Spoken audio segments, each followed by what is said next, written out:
बहुत बड़े आदमी थे। आप लोग जानते होंगे क्रैप्स का कारोबार जो होता है, जो फैक्ट्रियों से नए जगह था, खाना बनाने के लिए भी काफ़ी मशक्क़त करनी पड़ती थी। धीरे धीरे मुगलसराय हम उतर गए। उनका बहुत बहुत धन्यवाद किया मैंने, पैर छुआ। होती है भीड़ में जो लैट्रिन का जो जहाँ शौचालय होता है उसके अंदर भी साले शीशे, लंबे समय तक जाना परिवार को छोड़ के, ये सब देखा मैंने। उसके बाद मेरी इच्छा नहीं हुई का, तो उसमें वो 3 साल का था, तो उसमें अभी कुछ किस्तें बाकी हैं। तो नमस्कार साथियों, कैसे हैं आप सब? आशा करते होंगे आप लोग जहाँ भी होंगे स्वस्थ होंगे, मस्त होंगे। बहुत सारा लोगों का प्यार, आप लोगों का दुलार, आप लोगों का आशीर्वाद हमारे चैनल प्रगतिशील पशुपालक को मिल रहा है। उसके लिए बहुत बहुत आभार आप लोगों को, बहुत बहुत धन्यवाद। कोई भी सुझाव आप कमेंट के माध्यम से ज़रूर इस वीडियो में दें। हमेशा स्वागत है आपका, आपके सुझाव का, आपकी राय का। और जैसा कि थंबनेल में आप लोगों ने देखा कि गाय खरीदते समय कौन कौन सी सावधानियां हमें बरतनी चाहिए। आज अपने फार्म पे ही थे तो सोचा कि एक इस पॉइंट पे भी, इस टॉपिक पे भी वीडियो बना दें, जिससे कि हमारे बहुत से ऐसे पशुपालक भाई होते हैं जो कि गाय खरीदते समय ठगी का शिकार हो जाते हैं। तो सावधानियाँ बहुत ज़रूरी है। आजकल फ्रॉडिंग बहुत ज़्यादा चल रहा है। उस फ्रॉड से बचने के लिए, ठगी से बचने के लिए हमें पहले ही सावधान होकर, क्योंकि पैसा बड़ा मेहनत के बाद आता है, और अगर हम मेहनत से पैसे को कमा रहे हैं तो उसको सदुपयोग करें और व्यर्थ ही उससे न गंवाएं। तो आइए धीरे धीरे फार्म की तरफ चलते हैं और वीडियो को कंटिन्यू करते हैं। उससे पहले कहेंगे कि प्लीज़ वीडियो को एक लाइक कर दीजिए, और नए व्यूअर्स से रिक्वेस्ट करेंगे कि प्लीज़ आप लोग चैनल को सब्सक्राइब कर दें, और बगल वाला जो घंटी का आइकन है, बेल आइकन है, उसको दबा दें, ताकि जो भी हम डेयरी फार्मिंग से रिलेटिव वीडियो आप लोगों के लिए छोड़ते हैं या अपलोड करते हैं, पब्लिश करते ही आप लोगों के पास वो नोटिफिकेशन चला जाए और आप उस वीडियो को देखकर अच्छी जानकारी प्राप्त कर सकें। बहुत से हमारे युवा साथी इस समय डेयरी फार्मिंग में आ रहे हैं, क्योंकि आप लोग जैसा कि देखते हैं कि नए नए युवा जो पढ़ लिख के, और वो मेहनत का काम, कहने का मतलब ये है कि वो बाहर जाते हैं, फैक्ट्रियों में काम करते हैं, क्योंकि बेरोजगारी का आलम है, नौकरी का इतना अभाव है कि सरकार सबको नौकरी दे नहीं सकती है। तो हम क्यों ना अपना ही कुछ काम ऐसा करें जिससे कि घर रहकर अपनी खेतीबाड़ी को देखते हुए, अपने परिवार में रहकर हम अच्छा खासा पैसा गांव में ही कमा लें और अपने लोगों के बीच रहें। बाहर प्राइवेट नौकरी करने वालों की रूटीन क्या होती है हमने रह के देखा है। बताते हैं 2006 की कहानी। मुझे भी शौक़ था कि मैं बाहर जाऊंगा, अच्छा पैसा कमाऊंगा। एक रिश्तेदार ने बोला कि ठीक है, आप आइए जितेंद्र जी, मैं अच्छा जॉब दिलवा दूंगा आप लोगों को, आपको लोगों नहीं, आपको। बहुत बड़े आदमी थे। आप लोग जानते होंगे क्रैप्स का कारोबार जो होता है, जो फैक्ट्रियों से कचरा निकलता है, क्रैप्स निकलता है, वो ख़रीदते थे और विदेशों में उसको सप्लाई करते थे। तो केजी पे 25 पैसा 50 पैसा रख के तो कई टन माल जाता था और अच्छा खासा उन्हें कमाई होती थी। अपने रिश्तेदारों में काफ़ी पैसे वाले थे। हैदराबाद में उनका अपना घर हो गया था, कई जगह ज़मीन लेके छोड़े थे, खेत की ज़मीन लेके छोड़े थे।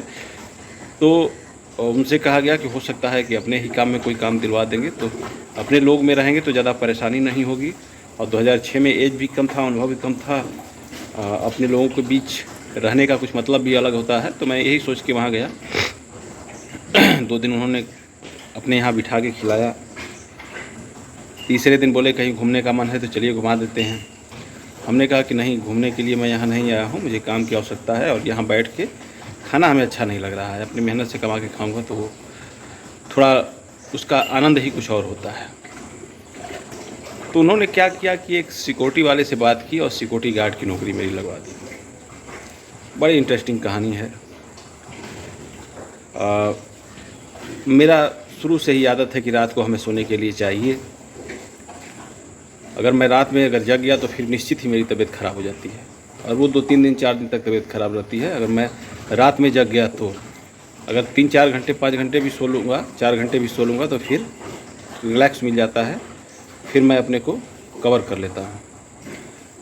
मैंने कहा कि मैं तो रात की ड्यूटी नहीं कर पाऊँगा क्योंकि आदत नहीं है जगने की, और दिन में अगर आप बात कर लीजिए, अगर दिन में जॉब लगा देते हैं ड्यूटी तो मैं जाऊँगा करूँ। तो बोला ठीक है, नया लड़का है, कैसे करेगा क्या करेगा, दिन में तो नहीं, रात में ठीक है, लेकिन आपकी बात है तो मैं इसे दिन में ही लगा देता हूँ। तो दोस्तों उसने अपने सिक्योरिटी का कंस्ट्रक्शन था, उसका कॉन्ट्रैक्ट लिया था, तो उसमें सिक्योरिटी गार्डों को वो देता था कंपनियों को। उसने मेरी नौकरी लगा दी। बोला ठीक है, आप 10 बजे से लेके 8 से 8 ड्यूटी था, दिन में 8 बजे से रात में 8 बजे। नए जगह था, खाना बनाने के लिए भी काफ़ी मशक्क़त करनी पड़ती थी। कभी कभी खाना ही नहीं खाता था, एक आध दिन ऐसे ही रह जाता था, कुछ दुकान से 10-20 रुपए का पानी पीकर। बहुत समस्याओं का सामना करा। किसी तरह से 15 दिन जो है कि मैंने ड्यूटी किया। फिर 16वें दिन उसने कहा कि ऐसा है तिवारी कि रात में भी तुमको ड्यूटी करना होगा क्योंकि स्टाफ नहीं है। मैं दिन में अपनी ड्यूटी किया था, रात में बोला कि रात में भी करना है, फिर सुबह जो है कल वाली भी ड्यूटी अपनी करके फिर जाना तो रूम पे आराम करना, मतलब 36 आवर्स, जो कि मेरे लिए बड़ा मुश्किल काम था। मैं नहीं कर सकता। I can not do this work, I can not do duty continue 36 hours. तो मैंने कहा कि ऐसा कि मैं नहीं कर पाऊँगा, किसी अन्य लोगों को आप वहाँ लगा दीजिए, मैं अभी जाके आराम करूँगा। मैंने सुबह से कुछ खाया नहीं है। बोला करना ही पड़ेगा। तो मैं जो है वहाँ, उसने ज़बरदस्ती करने का कोशिश किया। मैं बोला कि ठीक है नहीं करूँगा और मैं रूम पे जा रहा हूँ। मैं उठा और रूम पे चला गया। उसने कहा कैसे नहीं करोगे, तुमको करना ही पड़ेगा। कैसे नहीं करोगे? मैंने क्या काम किया कि ठीक है, मैं 15-16 दिन जो भी ड्यूटी किया था सारा चीज़ वहीं छोड़ दिया और बैग उठाया, सिकंदराबाद स्टेशन पहुंचा। मेरे पास पैसे नहीं थे दोस्तों कि मैं वहां से ट्रेन का टिकट कराऊं और घर आ जाऊं। मैं जब स्टेशन पे आया तो गाड़ी लगी हुई थी। कभी मैं टिकट जहाँ कट रहा था टिकट काउंटर के पास देखता था, कभी गाड़ी के पास। गाड़ी हमने बोला कि अगर छूट जाएगी तो बड़ा दिक्कत होगा, गाड़ी पकड़ लो। विदाउट टिकट मैंने गाड़ी पकड़ लिया। उसके बाद एक चाचा थे बिहार के, बेचारे वो भी बुजुर्ग आदमी थे, वहीं बैठ गया। कुछ दूर गाड़ियाँ चली, देखे मुझे, चेहरे पे काफ़ी मायूसी थी, चेहरा लटका हुआ था। धीरे धीरे ज़्यादा समय भी हो गया था, कुछ मुंह में जो है पैसे नहीं थे, 10-20-50 रुपये थे। तो मैंने ये सोचा कि मुगलसराय से आने के बाद उतने भाड़े लग जाएंगे हमारे घर जाते समय। तो मैं क्या काम किया, वहाँ से ऐसे ही बैठ गया। बेचारे लिट्टी और चोखा उनकी परिवार वालों ने उनको बना के दिया था, जो मखनी होता है सत्तू भर के, वो टिफ़िन में लिए थे अपने लिए। लेकिन वो देखिए हमको तो बोले बबुआ आओ पानी पी ला, क्या बात है, कैसे, मतलब लोग पूछते हैं। मैंने सारी चीज़ उनको बताया, ये स्थिति है बाहर की। हाँ, जब भी वो कुछ खाते थे तो हमें खिलाते थे। धीरे धीरे मुगलसराय हम उतर गए। उनका बहुत बहुत धन्यवाद किया मैंने, पैर छुआ कि आप साथ नहीं होते तो आज शायद मैं ट्रेन में ही बेहोश हो गया होता। और मैंने मुगलसराय उतर के वहाँ से बस पकड़ के गांव आ गया। गांव के लोगों ने देखा क्या स्थिति हो गई थी मेरी, एकदम सूख के दुबला शरीर। बोले, लोग पूछते थे बीमार थे, क्या दिक्कत थी, लेकिन अब कहने लायक स्थिति नहीं थी क्योंकि वो लोग रिश्तेदार थे। तो वही दोस्तों मैं कहता हूँ, प्राइवेट जॉब ही होता है। थोड़ा सा मुद्दा टॉपिक से कुछ अलग हो गया है, तो आज इसी टॉपिक पे बात कर लेते हैं। दूसरी बार फिर मैंने हिम्मत किया, किसी रिश्तेदार के साथ मुंबई गया। मुंबई जाने के बाद वहाँ बोला मैं ये काम करता हूँ, बहुत अच्छी नौकरी मिलेगी, 20,000, 25,000, 30,000 कमाओगे। तमाम भौकाल वाली बात बताया। मैंने बोला ठीक है, 20 कह रहा है, अगर 15 भी मिलेगा तो चलेगा, कम से कम खा पी के 5-6 हज़ार रुपये, 7,000 मैं घर भेज दूँगा, क्योंकि घर का भी खर्च स्वयं ही देखना था। वहाँ जाते ही वहाँ बिल्डिंग कंस्ट्रक्शन का काम था, बिल्डिंग बनता था। तो मैं देखा वहाँ, मैं पढ़ा लिखा हूँ, मैं ग्रेजुएट हूँ, बीएससी किया हूँ, एमएससी किया हूँ, और हो सकता है मैं सुपरवाइज़र का काम बात किया हूँ। वहाँ जाने के बाद उस सब ने फावड़ा और तगाड़ थमा दिया। बोला कि ये जो वहाँ गाड़ियाँ होती हैं जिसमें जो है गिट्टी और बालू सीमेंट मिक्स करके आती हैं, और वो जो है ढलैया वगैरह बिल्डिंग का जब होता है या फिर उसके पिलर्स जो बनते हैं उसमें जो है उसमें डाल के उसको लेवलिंग करना होता है।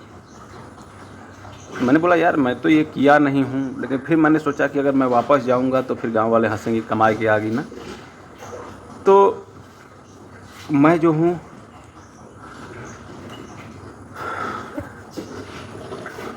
बड़ा सोच समझ के वहाँ रुक गया, और लगभग 14-15 दिन मैंने काम किया। फिर अचानक मेरी तबीयत वहाँ ख़राब हो गई।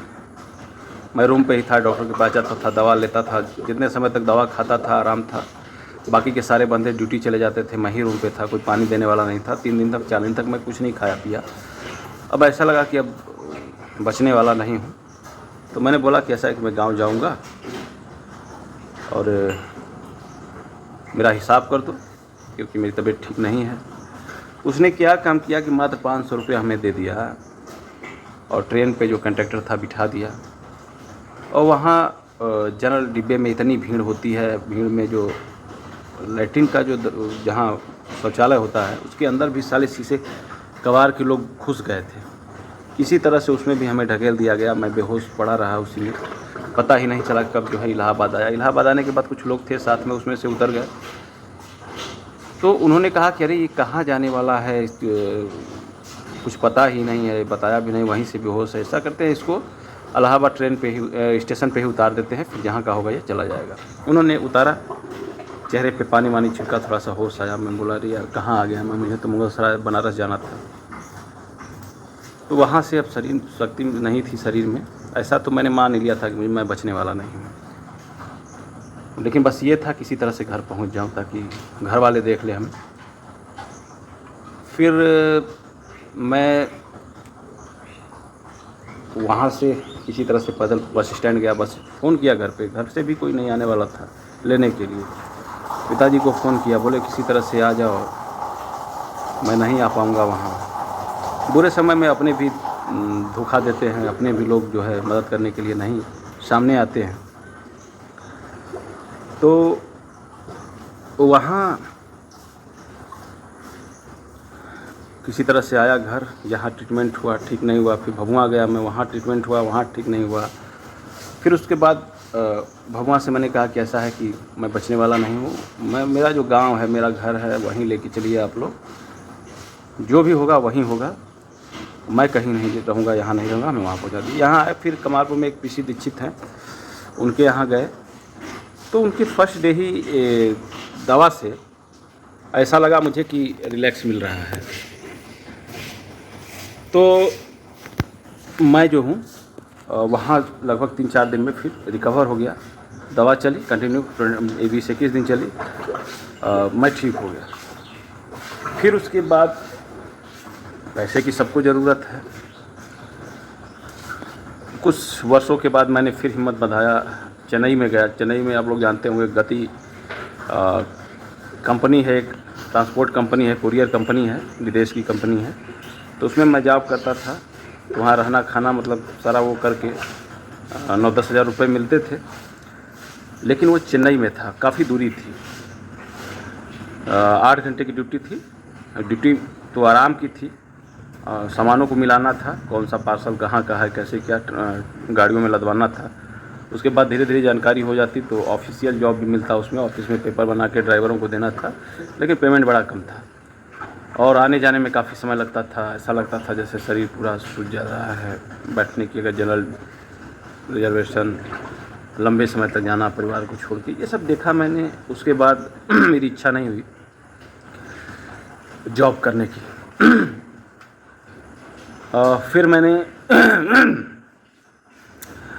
फिर मैंने क्या काम किया कि मैंने कुछ सोचा, फिर ये अपनाया कि क्यों ना कुछ ऐसा यहाँ ही किया जाए जिससे कि आमदनी हो जाए। क्योंकि दोस्तों जो 12,000, 15,000 या 20,000 जो पाता है वो कितना बचाता है वो खुद जानता है। वहाँ बाहर रह के, बाहर का खर्च ही अलग होता है, सारी चीज़ें खरीदना होता है, रूम रेंट से लेके, पानी से लेके, बिजली बिल से लेके, अपना भोजन है, सारी चीज़ों को ख़रीदना होता है, सारी चीज़ों के लिए पैसे की आवश्यकता होती है। तो हमने सोचा कि वहाँ से अगर यहाँ 2-4-5 हज़ार कम ही इनकम होगा तो यही ठीक है, कहीं जाने की हमें आवश्यकता नहीं है। अब मैं कहीं नहीं जाऊँगा, नौकरी के लिए तो कहीं जाऊँगा ही नहीं, यहीं अपना काम करूँगा, खुद का काम करूँगा, अपने लिए मेहनत करूँगा। फिर 2019 में 2017 में मैंने एक स्कूल पकड़ा, सेंट जोसेफ स्कूल। बाकी उसके पहले भी मैं स्कूल में पढ़ाता था, लेकिन सैलरी बड़ा कम थी। प्राइवेट स्कूलों की स्थिति आप लोग जानते होंगे, तो वहाँ सेंट जोसेफ में अच्छा मिल रहा था। उसके बाद मैंने बोला क्यों ना, जब हम सुबह शाम घर रह रहे हैं तो कुछ ऐसा काम किया जाए जिससे कि हमारी इनकम कुछ बढ़ जाए। तो 2019 में जब कोरोना लगा तो उस समय मैं सोचा कि एक अपना डेयरी फार्म खोलूँगा और इसी को संचालित करूँगा। फिर धीरे धीरे शेड बनवाया और शेड बनवा के मैंने अपने फार्म को भरा। तो सबसे बड़ी चीज़ है कि पूंजी का अभाव था। मैंने कुछ लोन लिया, कुछ समूह से लोन लिया, कुछ ब्याज पे पैसे लिए। महीने का 27-28 रुपये जो है EMI और ये इंटरेस्ट, घर का खर्च, बच्चों की फ़ीस, इतना फिक्स था, इतने की आवश्यकता हमें होती थी। और गाय हमेशा लगभग 7 या 8 गाय हमेशा रहती थी। उसमें कुछ बछड़ियाँ भी थी, बछड़ियाँ अलग थी। तो 70-80 लीटर दूध, हमारा 60 से 80 लीटर का दूध होता था, उसी में सारा चीज़ मैनेज करना होता था। तो मेरे दिमाग में आया कि जब मैं सारा पैसा दे ही दे रहा हूँ तो फिर कोई मतलब नहीं है। तो ऐसा करते हैं कि कुछ गायों को निकालते हैं, निकाल के भर दिया जाए और अपनी बछड़ी जो तैयार होती हैं उससे मैं अपने फार्म को बढ़ाऊँगा। दोस्तों मैंने वो दिया, सेल भी किया, कुछ जानवरों को सेल भी किया। सेल करने के बाद कुछ EMI चुकाए। अभी भी कुछ लोन्स हैं, जैसे कि काशी डेयरी में मैंने लोन लिया था HDFC बैंक से 2,10,000 रुपये का।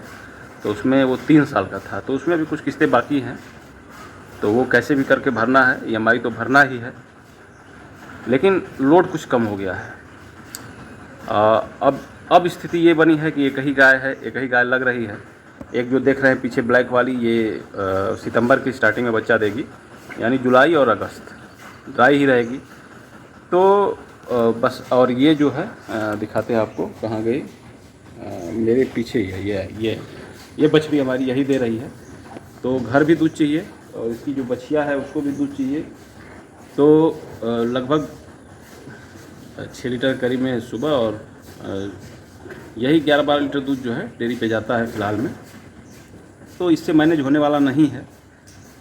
स्कूल भी है, तो स्कूल का पेमेंट जो है अभी कम है। यही है अपनी दास्तां। अगर वीडियो आप लोगों को अच्छा लगा हो तो प्लीज़ वीडियो को लाइक कर दीजिएगा। अगर कोई भाई हमारी मदद करना चाहता है तो मेरा जो नंबर है वही मेरा गूगल पे नंबर है, फ़ोनपे नंबर है। अगर आप में कोई भी भाई हमारी मदद करना चाहता है तो प्लीज़ स्वागत है।